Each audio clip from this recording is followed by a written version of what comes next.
Hi, welcome to the latest episode of the Konan Journey. Today I will show you the next thing I've done to my Kona, which is walnut blasting. I will explain to you what is walnut blasting, why do we need to do walnut blasting, and when should you do walnut blasting. So what is walnut blasting?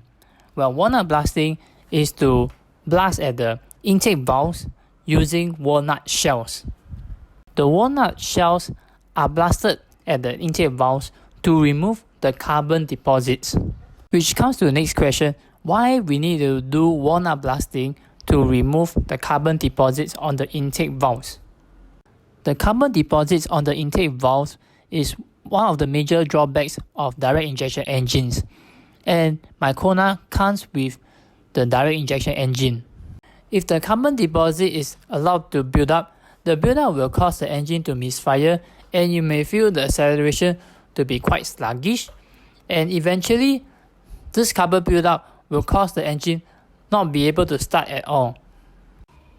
So when do we do walnut blasting?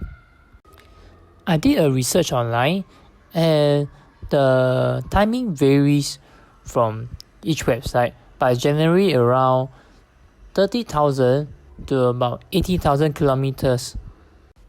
But that also depends on your driving habits and the kind of petrol you use and how well you take care of your car. As the mileage of the Kona was about 50,000 kilometers, I decided to do walnut blasting at Dynamics Mechanic as it is near my house.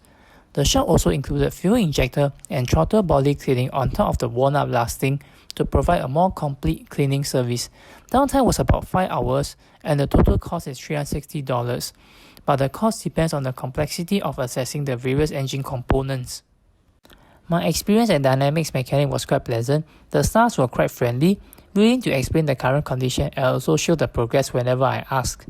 Unfortunately, I forgot to take the photo of how the intake valves look like after walnut blasting, but it is similar to the one I show here. After walnut blasting, the car was definitely less hesitant when accelerating, though the hesitance wasn't significant initially.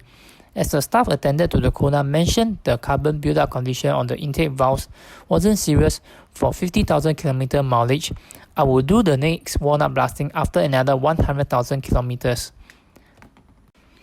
In overall, walnut blasting is a must for direct injection cars.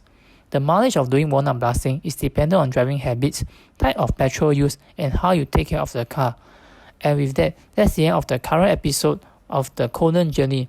I will see you in the next episode. Bye bye.